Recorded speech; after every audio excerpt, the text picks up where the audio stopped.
आपण पाहत आहात ठळक घडामोड निर्भीड पत्रकारिता। रायगड किल्ल्यावर 31 जुलैपर्यंत पर्यटकांसाठी प्रवेश बंदी। रायगड परिसरात ढगफुटी सदृश पाऊस झालाय, त्यामुळे रायगड किल्ला पर्यटकांसाठी आजपासून 8 जुलै रोजी बंद करण्यात आला आहे। रायगड जिल्ह्यात सुरू असलेल्या अतिवृष्टीमुळे प्रशासनाकडून तातडीने हा निर्णय घेण्यात आलाय।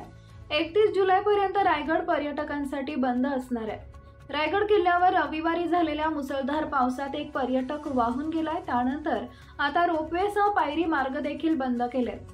पायी जाणारा चित्त दरवाजा आणि नाणे दरवाजा मार्ग बॅरिकेडिंग टाकून बंद करण्यात आलाय।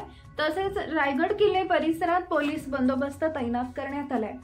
रायगडमध्ये मुसळधार पाऊस झालाय। काही भागात ढगफुटी झाल्यामुळे अनेक नद्या तुडुंब भरून वाहत आहेत। किल्ले रायगडावर देखील ढगफुटी सदृश पाऊस झाल्याने महादरवाजातून पाण्याचा लोंढा वाहत आहे। मुख्य दरवाजातून पाण्याचे रौद्र रूप पाहायला मिळत आहे। यातच रायगडवर पर्यटनासाठी आलेले शिवभक्त थोडक्यात बचावले।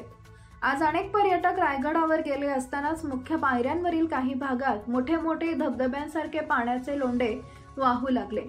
दरम्यान अनेक पर्यटक या पाण्याच्या लोंढात अडकले असून आपला जीव धोक्यात घालून या पायऱ्यांवरून वाट काढत आहेत। सद्यस्थितीत किल्ले रायगडावर असलेल्या पर्यटकांना रोपवेने गडावरून उतरवण्यात येत आहे।